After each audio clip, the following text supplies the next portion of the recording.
ጤና ይስጥልኝ ዶክተር እስማኤል። ሰላም አቶ መሳይ፣ እንዴት ሰነበት? ከረጅም ጊዜ ሳንገናኝ ቆየን። ዛሬ እንግዲህ የሚያገናኝ አጀንዳ መጥቷል። አዎ አንዳንድ ጊዜ ችግር ሲፈጠር ያው መገናኘቱ ጥሩ ነው ብለን አንዳንድ ነገሮች መነጋገርም በዛ ጥሩ ነው ብዬ ነው የምገምተው። በነገራችን ላይ ዶክተር እስማኤል አንተ በተለያዩ የኢትዮጵያ የተለያዩ ድርጅቶች እንቅስቃሴዎች ውስጥ አብረህ እንዳለ አውቃለሁ። ከፖለቲካውም ከተለያዩ ንቅናቄዎችም አራክም እንዲሁ ሚዲያ ላይ ብዙ አትዳፈርም እንጂ በእንቅስቃሴው አለ፣ በብዙ ቦታዎች ላይ ትሳተፋለህ። ከአብሮነት ጋርም ከሌሎች የኢትዮጵያ ንቅናቄዎች ጋርም እንደዚሁ የምትችለውን እያደረግክ እንዳለ ነው መረጃ አለኝ። አላጠፋውም ወይም ትክክል ነኝ አይደል? ትክክል ነው። ምን መሰለህ ወንድሜ መሳይ፣ በኔ እድሜ ኢትዮጵያኖች በዘር በሃይማኖት በሪጅን ሳይከፋፈሉ ለዘመናት የተዋጉበት የሚገርም አይነት ነበር። ዛሬ ግን ወደኋላ እየሄድን የሚገርመው ወደ ጎሳና በሪሊጅን ከዛ አካባቢ እየተባለ በጣም ይገርመን እና በምንችለው በአቅማችን ወንድሞቻችን ከዚህ በፊት ከተለያዩ ቀደም እንዳልኩት የተለያዩ የተውጣጡ ለዛች አገር ጥሩ ይሰራል ብሎ የገመቱት ምንድነው ደመከልብ እንዳይሆን የነሱ ከዛ ተነስተን እኛ ራሳችን ዛሬ በዚህ በኖርዝ አሜሪካ የምንኖር ሰዎች ትንሽ እንኳን የራሳችን ኮንትሪቢዩሽን የራሳችንን ድርሻ ማድረግ አለብን ብዬ ነው የምገምተው።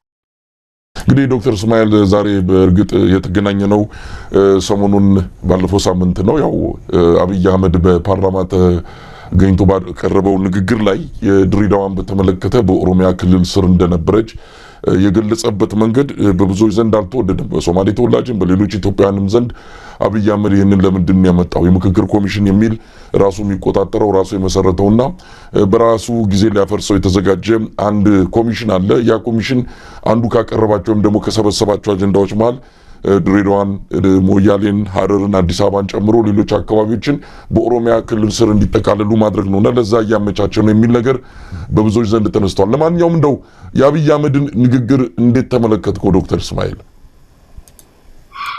የአብይ ፕራይም ሚኒስትር አብይ የተናገረው ለኔ አይገርምም። ያው የጠበቁት ነገር ነው። እሱ በአሁኑ ጊዜ ኢትዮጵያ ውስጥ እንደምታውቀው ከተለያዩ አካባቢዎች በትግራይም በአማራም በኦሮሚያም ሪጅንም ጦርነቶች እየተካሄዱ ነው እና አሁንም ያው ታውቃለህ ወደ ከኤርትራ ጋራም ጦርነት ማለት እየሰሩ ነው ያሉት እና የዛች ለህዝቡን ለማታለል እና ወደ ሌላ አቅጣጫ ለመውሰድ አጀንዳ ለመፍጠር ብዬ ነው የምገምተው እና በምንም አይነት አይገርመኝም እንደዚህ የምናገረው። ከዛ በላይ ነው ደግሞ እንደምታውቀው አሁን ያው ኢትዮጵያ ውስጥ በአማራ ሪጅን ዛሬ በወርልድ ባንክ ሄደህ ብትመለከት ከ7 ሚሊዮን ወጣቶች ትምህርት ቤት የማይሄዱበት ሀገር ነው። 7 ሚሊዮን ኦልሞስት ጄኔሬሽን ጋፕ እየተፈጠረ ነው በኢትዮጵያ ውስጥ ማለት ነው። በአማራ ሪጅን ታውቃለህ ከዚህ በፊት ለ2 ዓመት ጦርነት በትግራይ ውስጥ ተካሂደዋል። በዛ ውስጥ ደግሞ ከ1.2 ሚሊዮን ህዝብ ነው የሞተው። ወደ 28 ቢሊዮን ዶላር ነው እዛ በቃ አገሪቷ የጠፋችው። አሁን ደግሞ በአማራ ሪጅን የሚደረገው አሁን መጨረሻ ላይ ጦርነቱ ሲቆም በምን አይነት ተመን እንደሚመጣ ይገርማል። በኦሮሚያ ሪጅንም እንደምታውቀው ነው እና አሁን ምን መሰለህ ወደዚህ ትንሽ ስለፈራ እዚህ በሶማሌ ሪጅን አካባቢ ምንድነው የፈራው? ኦላዎቹ ደግሞ ትንሽ ይንቀሳቀሳሉ እና ትልቁ የሱ ፍርሃት በዚህ በተለይ በሬድሲ አካባቢ ከነ ኢጅፕት ጋር ያለው ሁኔታ ስላየ አንዳንድ ነገሮች ለመፍጠር ነው እና እዛ ደግሞ እሱ ምን መሰለህ የሱ ፍጆታ ሁልጊዜ የሚያደርገው ህዝቦቹን ማጋጨት ነው እና የኦሮሞንና የሶማሌን ማጋጨት ነው እዛ አካባቢ የሚፈልገው እንጂ ማንንም የኦሮሞም ቢሆን የሶማሌም በደንብ ነው የሚያውቁት። ለምሳሌ ሶማሌ፣ ኦሮሞ፣ አማራ ሳይባል ድሬዳዋ እኮ የሁሉም የኢትዮጵያ ህዝብ የሚኖርባት ሀገር እኛ የምንኮራባት ለወደፊቱ እንደ ፖለቲካል ፕሮጀክት ትሆናለች ብለን የምንገምት እንደ ምሳሌ ነበረ። ዛሬ ግን የሚገርመው 40% ሶማሌ ነው፣ 40% አማራ ምንድነው ኦሮሞ ነው፣ 20% አማራ እየተባለ ወደ ነጮች የሚያሾፉብን ወደ ፕሪሚቲቭ አይነት ሶሳይቲ ነው የተመለስነው ለማለት ነው። እና በደንብ ያውቃሉ። እሱ ያንን ቃላቶች ፓርላማ ላይ ወጥቶ ሲናገር ህዝቡን ለማጋጨትና ናሽናሊዝም ለመፍጠር ነው። እንደምታውቀው በአሁኑ ጊዜ ሌላው ደግሞ የሚገርመው ታውቃለህ፣ ዛሬ የኢትዮጵያ ሚኒስትር ኢንፎርሜሽን የለም፣ የሱ ሚሊተሪ ነው እንደምታውቀው። እንደነ ብርሃኑ ጁላ እንደ አሁን ዛሬ ምንድነው ጀነራል ይሄ የትግራይ የነበረው ሰውዬ ሰሞራ ሲናገር በቀለ ምንድነው ይሄ አሁን እዚህ ያለው አምባሳደሩ ኬንያ በጠቅላላ ስታያቸው በቃ መውጫን የጠፋባቸው። እንደምታውቀው አሁን ቅርብ ጊዜ ደግሞ ኢኮኖሚው ስትመለከት ድሮ ኢቨን በምንድነው በኢፒአርዲኤፍ ጊዜ 33% ኢትዮጵያ ውስጥ ድህነት ነበር። አሁን ወደ 43 ነው ሄደው።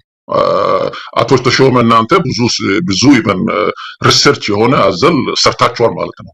እና ትልቁ ችግር እንደሚመስለ የተናገረው አይደለም። እኔ የሚገርመኝ ኢትዮጵያኖች ዛሬ የማንንም ቤት ችግሩ አንኳኩቷል። ለምንድን ነው እቺ ዛሬ ኢትዮጵያ በመስቀለኛ መንገድ ላይ ያለችው?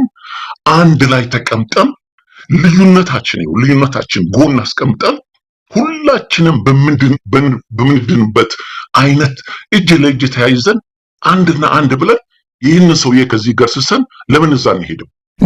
ዶክተር እስማኤል ወደዛ እንመጣለን። እንግዲህ መፍትሄው ምንድን ነው? እሱ ያው እናንተም እየመከራችሁበት የተሰበሰባችሁ ብዙ ነገር እያላችሁበት ነው። ግን እስቲ አሁን ምን ተፈጠረ? አሁን በሶማሌ ክልል እንዲሁም ድሬዳዋ ዛሬ ወደዛ አካባቢ ደውዬ ነበረ። በቪዲዮም ያየኋቸው አንዳንድ ነገሮች አሉ። እንዴት ነው የሶማሌ ሕዝብ በዚህ ዙሪያ ምን እያለ ነው? አካባቢው ውጥረት እንዳለ እየሰማን ነው። ድሬዳዋን ጨምሮ በሶማሌ ክልል በተለያዩ አካባቢዎች ጭምር እንደዚሁ የተለያዩ ነገሮች እየተባሉ ነው።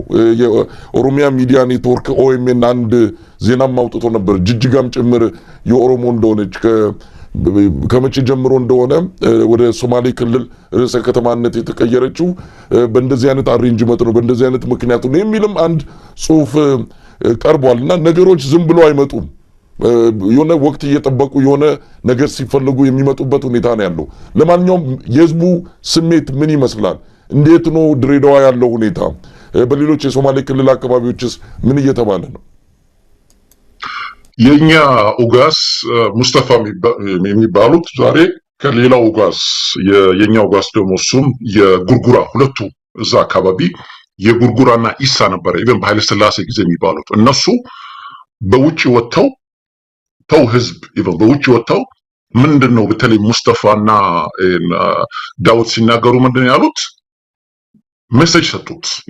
ይሄንን አፖሎጃይዝ ካላደረገና ይሄንን ተሳስቻለሁ ካላለ እኛ በምንችለው አቅማችን መብታችን እናገኛለን ብለን ነው ህዝቡ ምንድነው እነዚህ የጎሳ መሪዎች የወጡት። ሁለተኛው ደግሞ በጣም ወጣቶቹ በጣም የተነሱ እንደምታውቀው ከ70 በታች ያለው ስራ የለውም።